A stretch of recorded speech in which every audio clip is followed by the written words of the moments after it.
We're delighted to have partnered with NordVPN again for this season. We partnered with them last year, and they are, of course, a supporter of Rangers FC as an official sponsor there. And best of all, we can give you an exclusive NordVPN deal. If you go to nordvpn.com/heart and hand, you will get a huge discount off your NordVPN plan and one additional month for free. Completely risk free. There's a 30-day money back guarantee with Nord. And look, I use this product, I would highly recommend it. I used to work in web, so I know how easy it is to steal people's data, especially if you're using a Wi-Fi system that is a shared one, or you're using 4 or 5G, then your details can be out there. With NordVPN, they're absolutely not. And there are other advantages to it as well. You can watch sporting events that maybe aren't being shown in your region. You can purchase flights from different virtual locations, and they do make your flights cheaper. This is very, very useful. What a price is in the UK isn't the same as what a price is in America or a price is on the continent. NordVPN can save you money. You can buy purchasing subscriptions from other countries at a cheaper price, and you protect your data while travelling and using public Wi-Fi. I keep coming back to that. Anyone who's at the hassle of a cancelled card will know what I'm talking about. So all you need to do is go to nordvpn.com/heart and hand, and you'll get a huge discount off your plan and 1 month additional free, completely risk-free. I urge you to do it.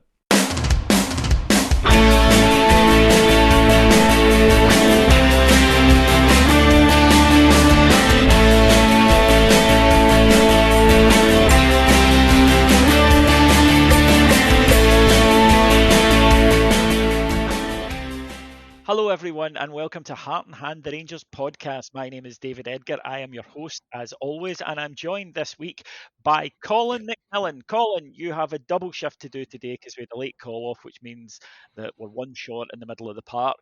They didn't get a red card, but it's much the same effect. So you're ready to put a good shift in the engine room in? Yes, I'm hoping for more of a UFA performance rather than a Hibs one. We'll see how we got on with that. Yes, absolutely. But plenty to discuss. Obviously, we're going to discuss the match at the weekend, but let's start off with something that has engaged the Rangers support today, and that is the ticket pricing for the Champions League. Now, of course, the draw was made last week. Rangers have a very, very exciting Champions League draw. You can go and check a live reaction to that on YouTube if you are so minded, folks. But the ticket pricing has caused a bit of a kerfuffle with the cheapest prices being £150 for 3 matches, but the most expensive being 180. Colin, I'll be honest, I thought it would be about 150. Whether or not it's just the psychology of the situation, I tend to think 150, okay. 180, I was like, no, that is high. That is a bit of a rant about it on our daily update show today for those of you who are subscribers. It does seem high to me. It definitely is high. I think if you look at last season, albeit in a lesser competition, it was £39 a ticket, I think it worked out as. So to go from £39 a ticket to £60 a ticket, I know it's obviously Champions League and it's better opposition, but as much as I'm looking forward to seeing Ajax, Liverpool and Napoli, I'm going to watch Rangers. I'm not going to watch the opposition, really. It is just a little bit too much, David. It's a little bit too much, especially with everything else that's going on in the world just now. And I know that's not Rangers' fault and it's not Rangers' responsibility for how people pay their bills, but I do think they could have been a little bit smarter with the pricing and possibly with some of the actual thinking behind the logistics of the pricing and when the money's going to be due and that sort of thing as well. Yeah, I mean, I think had it been spread, had payments been spread, that would have been different. If you were able to pay it up, that probably would have eased the sting out of it. But the fact that you're not able to do that and you're just going to have to find the money, I, like a lot of people, have to pay for multiple tickets, which means 525 quid coming out of my account next week. And I'm fortunate enough to have it, but I'm still going to miss it. And I get the argument, incidentally, that look, you don't have to go. It's a decision you as an individual take. I get that. I understand that. But football is slightly different. The concert ticket example is put forward a lot, and people say, well, you don't need to go to a concert. And they're right there. I've spent a lot of money on one-off concert tickets, but that's the thing. They were one-offs. It wasn't like I decided that, right, I'm going to go and see this act 20 times on this tour and then 20 times next year at home. And then, it just wasn't the same. I don't think it's comparable. You add into the fact that, as you say, this year, Rangers fans especially away from home. I've travelled a lot to see those matches. And then you add in that there is a cost of living crisis. My problem isn't that it's on the high end. My problem is that Rangers always go on the high end, and it's frustrating. Just occasionally, it'd be nice to say, do you know what, we're doing this nice thing, right? We could have charged 180, but we're going to charge 165 across the board. It's just that, just occasionally, would it be nice to just say, and look, I don't expect them to let us into cup ties for free like they did in the old days and have to pay the opposition £250,000 out of their own pocket. I get those days are gone, but I just think in this instance, it's to make as much money as possible. But the other side of that argument, and I'll try and be fair, is I said to my wife, who knows nothing about football, but she's a very successful business person, and I said, the prices are this, and she said, well, will people pay it? And I said, yes. And she went, well, there you go then. And that, unfortunately, is the world we live in. It's just always disappointing because you feel you have an emotional bond with the club, and when it comes to moments like this, you're reminded that they maybe don't have it with you. That's exactly it. It's the relationship and the whole feeling towards it is a lot more closer to what I imagine someone's feeling to religion is rather than another business. If your gas electricity company starts taking the piss a little bit, David, you can shop around and try and find a better deal. If your car suddenly becomes uneconomic, you can go and buy a better car that runs cheaper and stuff like that. You can't change your football team. You can't just go, oh, I'll go to another game that night and see. Yeah.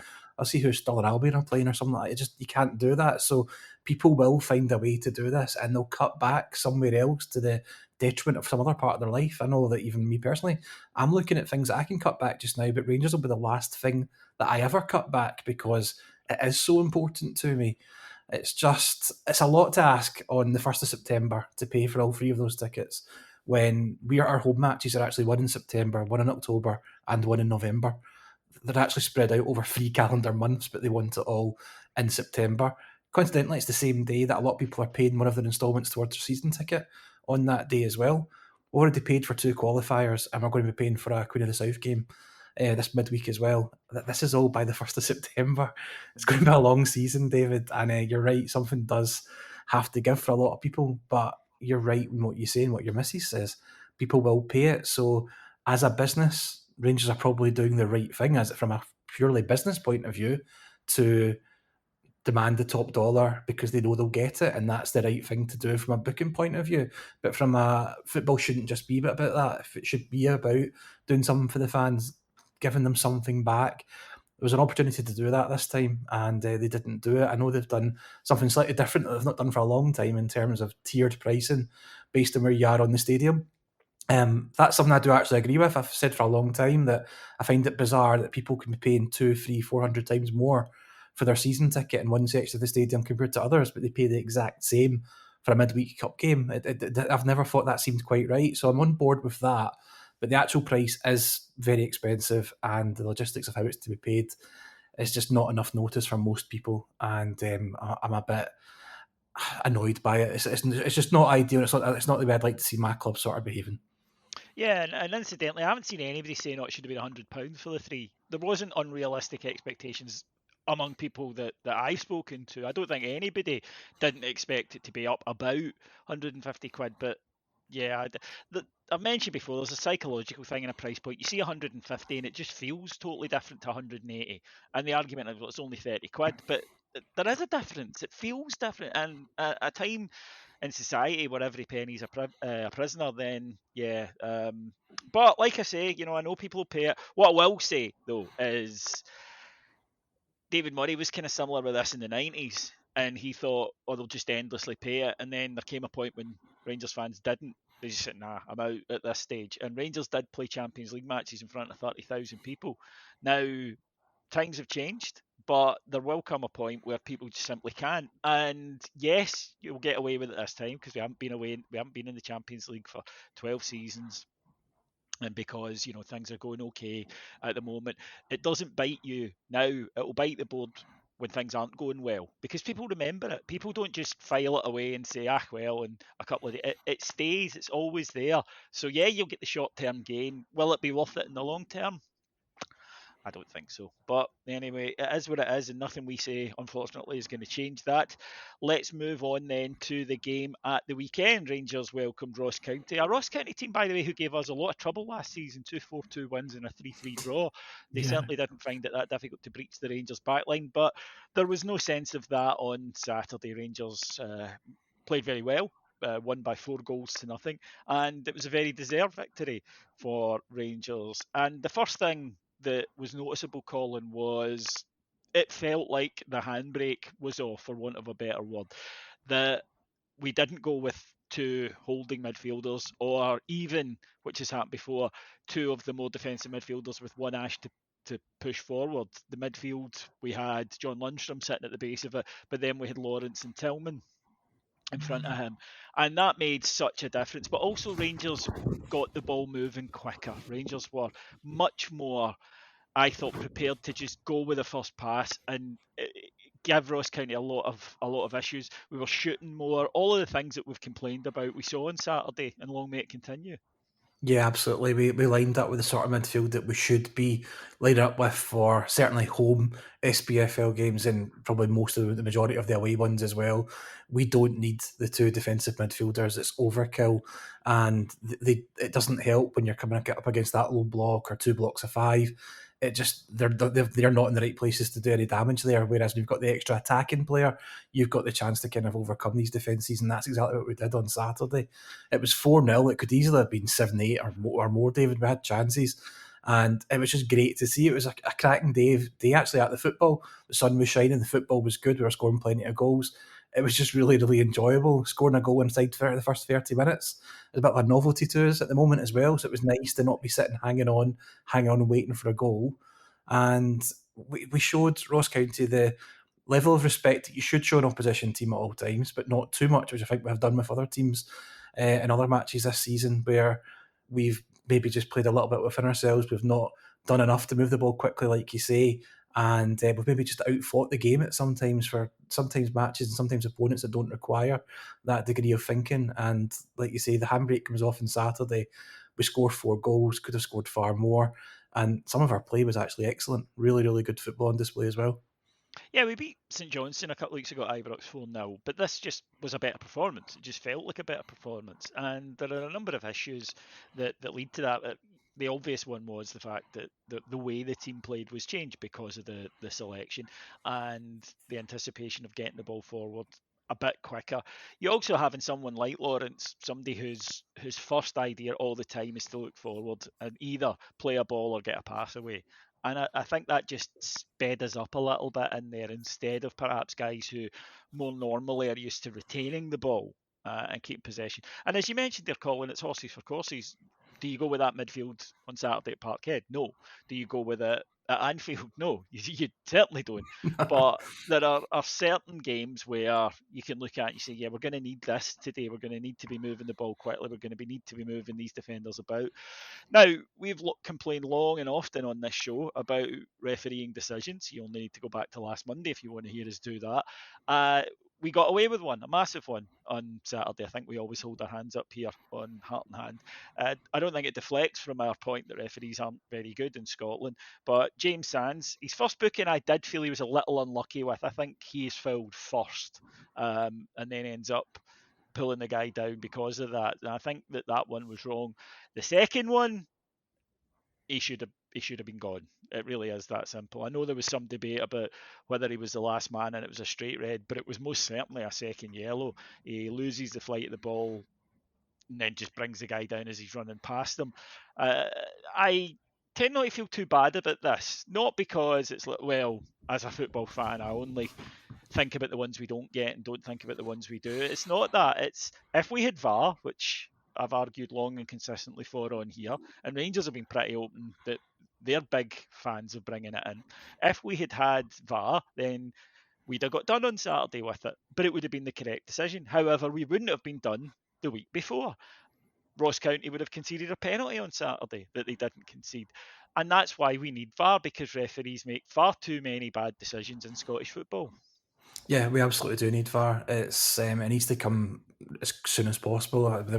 There's talk still just after the World Cup. There was hopeful reports it was going to come sooner than that, but that seems to have all gone a little bit quiet. But yeah, I don't want VAR to come in, David, because I think it's suddenly going to make everything amazing for us. I think we'll be on the wrong end of it fairly often, just as much. But I don't mind that because you've got that consistency and everybody's in a better place and everybody's got a better chance of the right decisions being made. I've got enough confidence in my team that if you've got a VAR system in place or a proper good referee in place, that we are going to be good enough to beat most teams most weeks. And the VAR and the referee shouldn't come into it. Unfortunately, at the moment, when you've got such varying levels of inconsistency and poor decisions happening, sometimes that actually gets taken away from you, like Hibs a couple of weeks ago, where we've basically lost two players that day. We should probably have only lost one. We've got that overturned on appeal for John Lundstrom, but that doesn't help us. That doesn't get us that time back when he's off the pitch. That doesn't get us the points back that we dropped. So yeah, the sooner it can come in, the better. And I think it will help us. The decision at the weekend was absolutely wrong. Sands should have gone off as soon as the second foul happened. I said to the guy beside me, "That's a red. He's gone," and I was amazed that he wasn't. And it's just, it doesn't matter now, David. Week after week, it doesn't matter who the referee is. There's a mistake at some point. There's something they get wrong, and until they're professional, until they're properly trained, and standards are improved, and they've got some support in there in the way of VAR, it's just going to continue. It's been this way for as long as I can remember watching Scottish football. I haven't. It's always been bad, but it does seem even worse really recently. The last couple of years, it doesn't seem to be getting any better. Yeah, because the game's getting quicker, Yeah, and that's the reason for it. The game is getting faster. People have said before about professional referees wouldn't make any difference. I beg to differ. I think that referees would become fitter, would spend more time in their craft. I don't know any, honestly, any pursuit that you don't get better at the longer you dedicate time to it. Although my guitar playing ability maybe stands as an example that that's not the case. But I dare say if I was practicing it 8 hours a day every day, then it probably would get a bit better. And that's the thing about it at the weekend. But yeah, Sands should have. Now he was being left one on one with the Ross County defender because Connor Goldson was pushing forward. Not something I'm necessarily against, incidentally, because again, instead of not having enough players forward, it wasn't that he was coming forward; it's that he was coming forward with the ball and breaking the lines. That's different. That's another test for Ross County, and it meant that they couldn't set themselves the same way that they could had Rangers resorted to the side to side cross into the box tactic.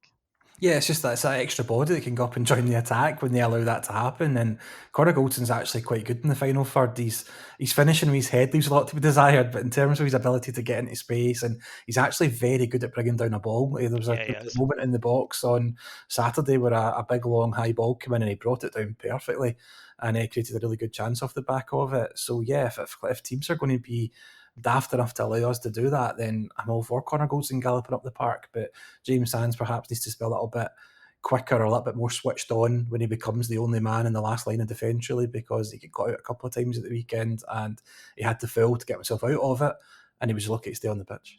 Yeah, he was of course replaced at half time by Leon King, with the manager quite rightly realising that he didn't have another foul left in him and substituting him. And again, people can mention that, but we got a similar one at Livingston when their player was immediately substituted. So they're supposed to even themselves out over the season. We're told anytime we complain about a decision. So there is one. On to then some of the bright spots for the game, and the first guy that we've got to pick out is of course Big Tony Goals, Antonio Cholak, who just is in a wonderful vein of form. He's scoring all types of goals. He scored an absolute beauty with his first. A few people saying he didn't mean it.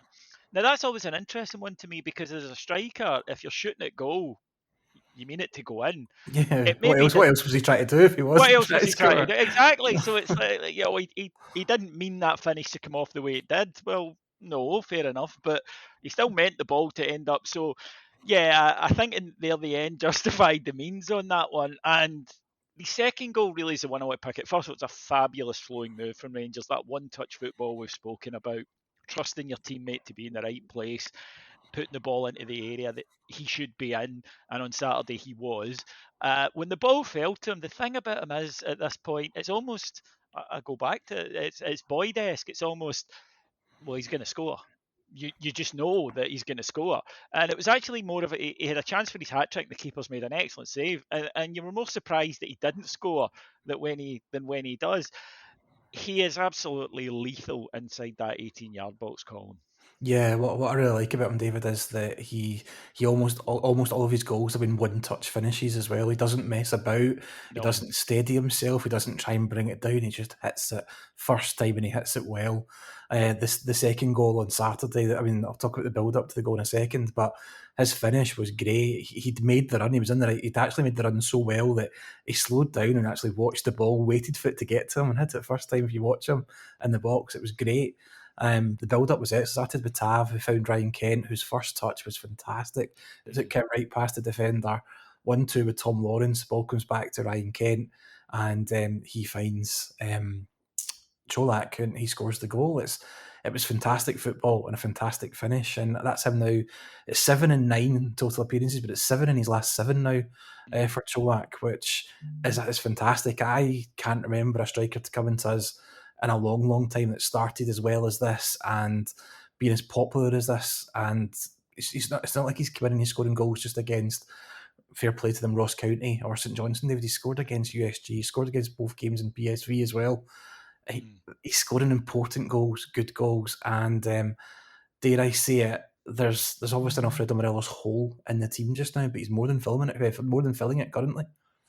Yeah, I think that in a way he's been fortunate in terms of getting settled in the no roof, no Alfie for his initial start. So he had to play every game, and he did. And that has allowed him to develop an understanding with his teammates that you can't get if you were coming in and playing here and there through the pre-season, maybe the odd start. It takes a player a while. Whereas that goal you mentioned there, his second, was exactly a player who was on the wavelength of his teammates, who knew what they were trying to do, who knew where he should be should it happen, and was able to get in there, and that is big. And he's absolutely flying at the moment. But I do think it's an important point you touched on with where the goals have come, because that to me is the difference between a kind of top finisher and maybe somebody who requires the defence around him to maybe be a wee bit weaker before he can really ply his trade.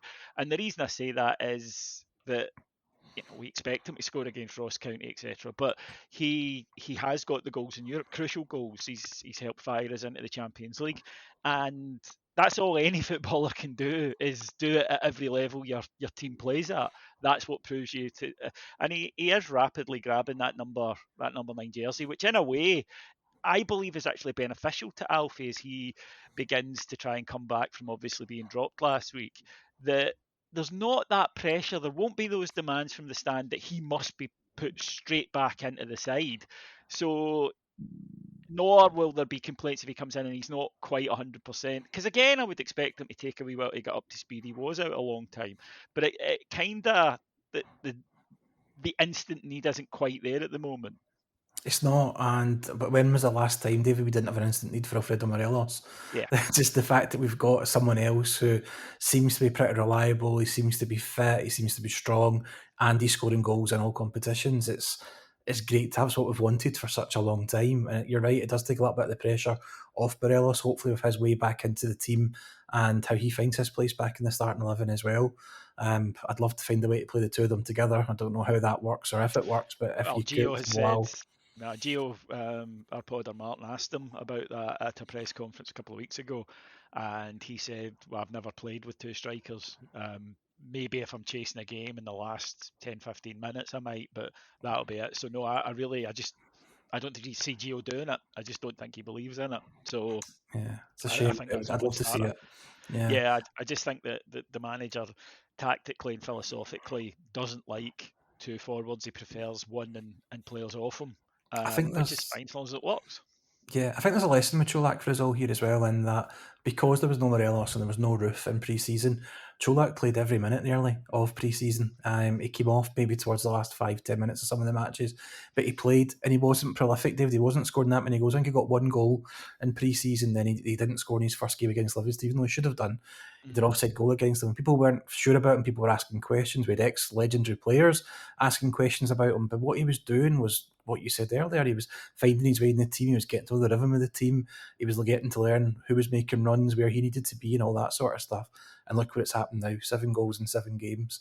We need to be patient with these guys when they come in. And Gio's done exactly the right thing, played them and got them up to speed. And now that we're getting the benefit from it. Yeah, we certainly are. Now, another player who gets a lot of chances under Gio and probably hasn't done as much to justify them as Scott Wright, who came in at the weekend. And before the game, he was there was only one change to the side, which I have to admit surprised me a little. But then when I thought about it, we have 2 games this week. One is Queen of the South at home in the Cup, one is Celtic away at Parkhead. So looking at that, then clearly he's going to make changes, a lot of changes for Queen of the South. I mean, he said as much after the game. And it would have been a case of, well, I can rest players and give them a full week if they play today, or I can rest them right through to Celtic game, which is 10 days, which is probably too much. Or I can play them on Tuesday and then it's only 3 days to the next game, which isn't enough. So I kind of understood it therefore that it just was the way the fixtures fell that created the situation. So Scott Wright came in for the injured Glenn Kamara. Again, we were going much more attacking and it showed. And I thought he had his best game, well, since the Scottish Cup final. He definitely did. Yeah, he's rightly or wrongly, David. He has become a little bit of a whipping boy in terms of some parts of the support. People just aren't excited when they see Scott Wright's name on the team sheet. They don't think he's good enough, and at times he hasn't looked like he has been good enough. He has. I don't want to say he's let us down, but he's not performed as well as other people in the team on quite a few occasions. However, we can't say that about Saturday. He played extremely well. His crossing was great. He was given their fullback a torrid time during the game. He had the beating of him the whole way through it. And when you've got him doing that down that side, it just gives you that other option rather than just going through Ryan Kent all the time. And it means that the other opposing defenders can't just all 2 or 3 of them go to Ryan Kent because they've got to keep an eye on him as well. And that's how these guys make mistakes. That's how you break through them. So kudos to him for the performance. That's what we want to see Scott Wright doing. That's what he's capable of. And it's these sort of games where you probably are going to see him coming in more often than not. After European games or against lesser opposition where we want to rest some people, he's got to come in, be ready and take these opportunities to do it. He did it on Saturday. Will he play on Tuesday? He might be somebody that keeps his place and plays on Tuesday night, and we'll see what he can do then. And you just see what you can do with a guy like Scott Wright. But he's shown us now what he's capable of and what he can offer to the team. He just needs to build that level of consistency now that we can rely on that from him all the time, and that'll be the making of him as a Rangers player or not. Colin, you're a very metropolitan modern man. I assume that your downstairs parts are as bald as Telly Savalas and Kojak. Oh, absolutely. It makes it look bigger as well, David, so you've got to be doing it.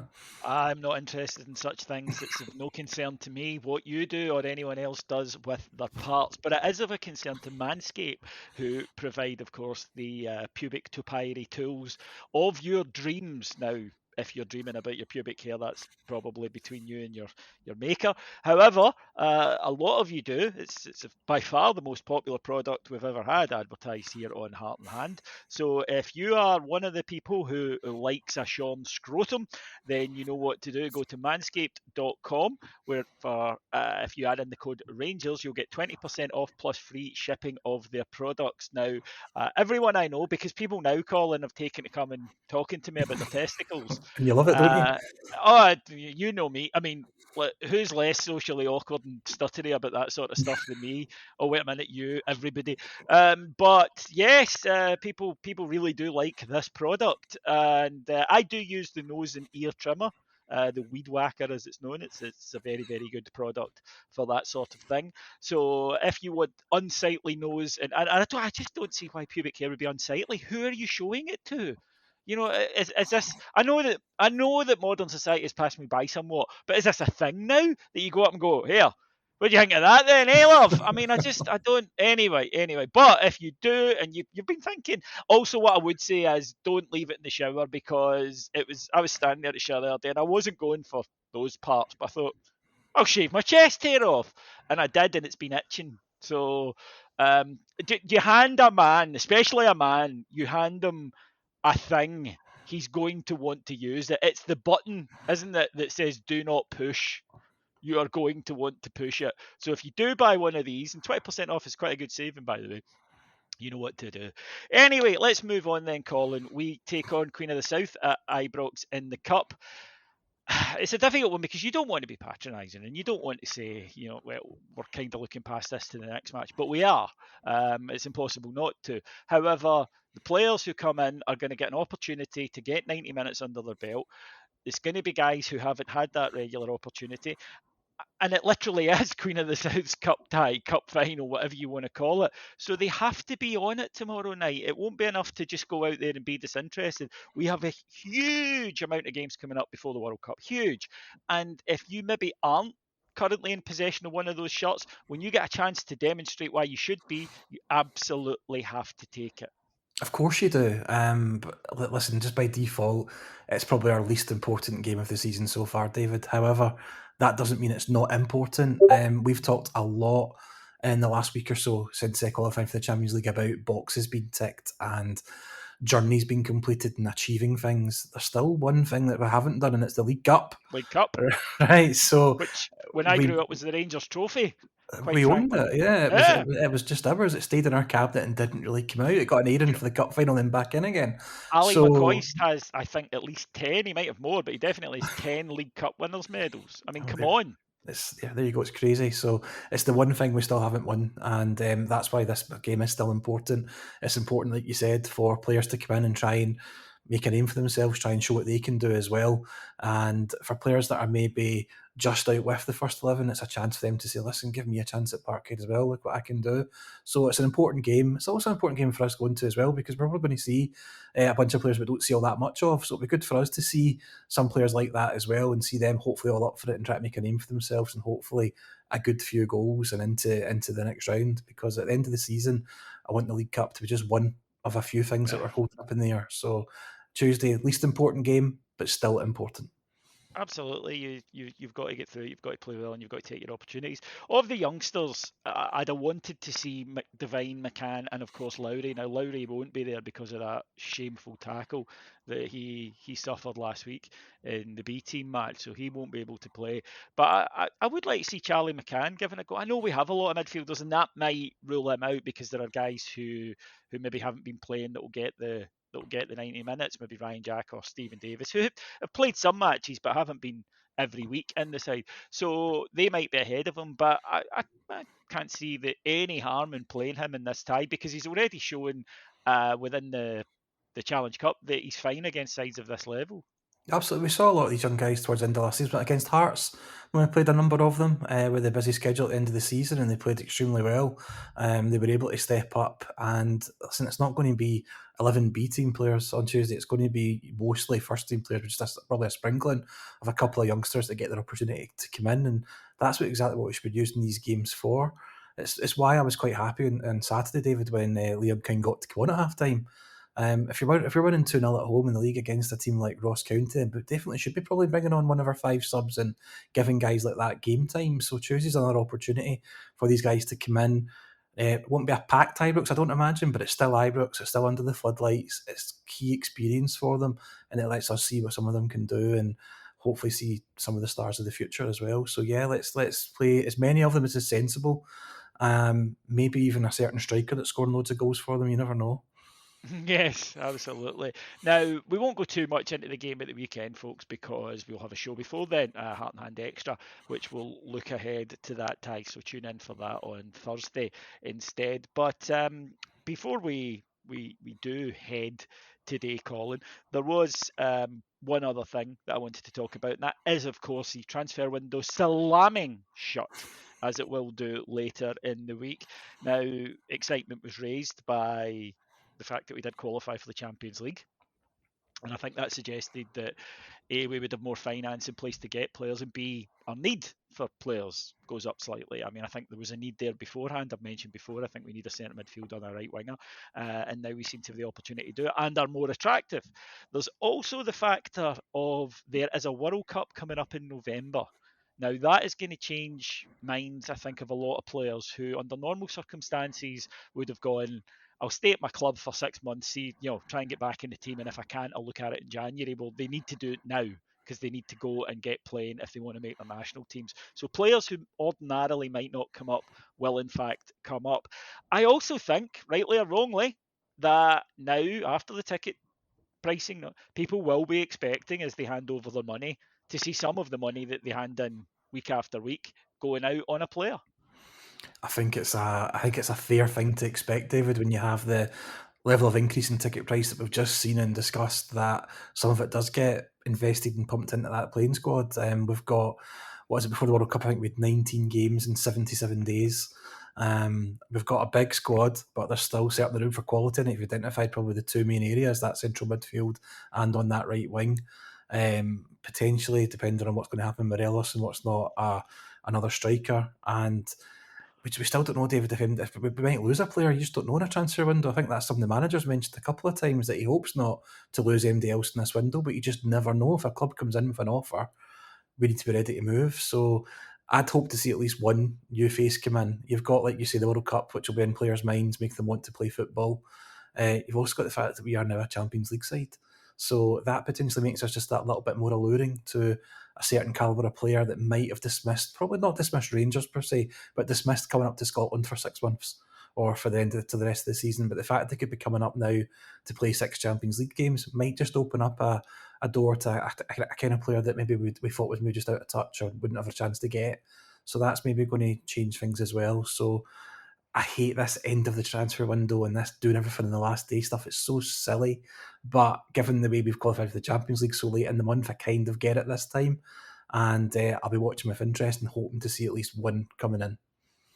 Yeah, I think as well that we need to be careful of potentially big names coming up that we get because of Aaron Ramsey. And that doesn't mean you don't do a deal. Never in football, like, you never say, well, we signed a guy from this country and it didn't work out, so we don't sign any more from that country. I don't think that's a sensible way. You take every example, because every player, every human is different. So I think you look at it. But equally, I wouldn't want us to have our head turned. And I'll hold my hands up, by the way, before anybody says, well, you did in January. I did in January.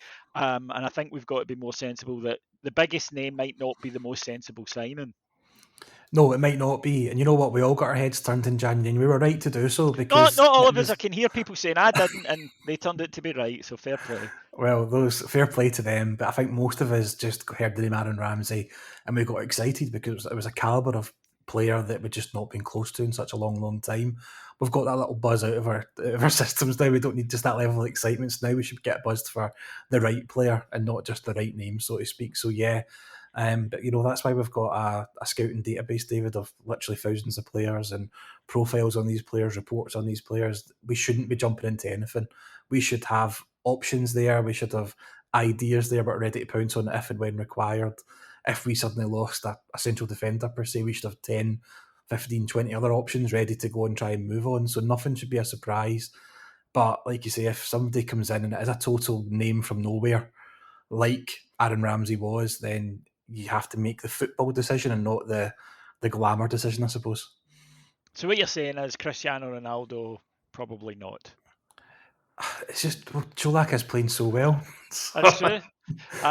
The one of my favourite incidents on FF was the time a guy said that Ryan Giggs wouldn't get in our team.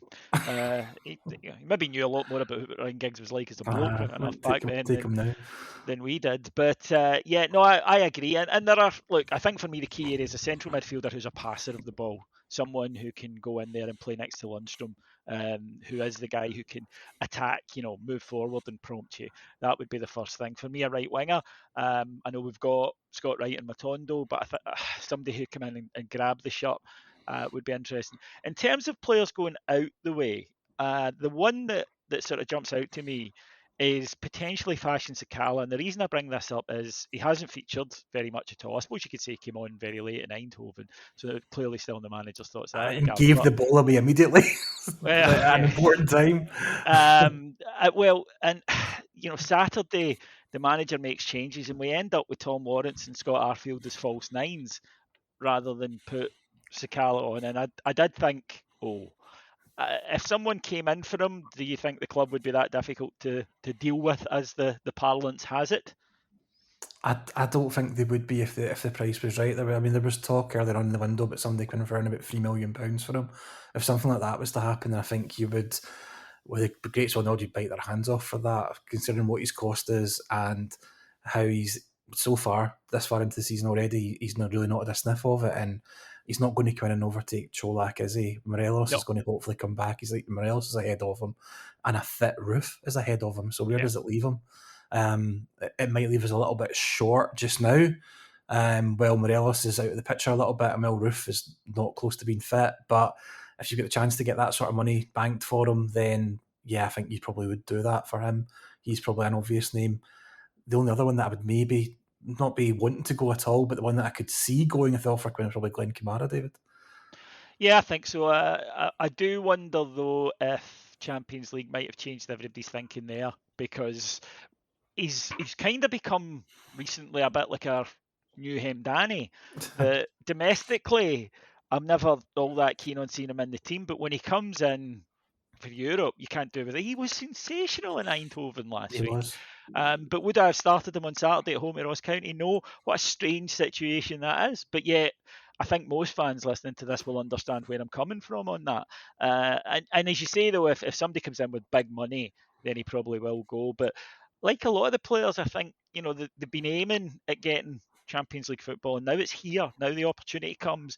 The ties are amazing. The atmosphere at Ibrox is going to be out of this world. So, yeah, it's an interesting one, but we can only wait and see what happens. If nobody comes in for any of our players, none of them will be going. It really is that simple. Right, folks, that will do us for today on Heart and Hand. We'll be back next Monday, of course, but as I say, the Heart and Hand Extra will be with you on Thursday. If you want more from us, then there's plenty available. You just go to our Patreon site. It's patreon.com/Heart and Hand. And if you sign up at the much more reasonable £1.50 per month, we start at per month, that is, folks, not per week, then you can get so much wonderful Rangers content. I'd just like to thank Colin. Absolute pleasure, David. Always good to chat, and even better on the podcast.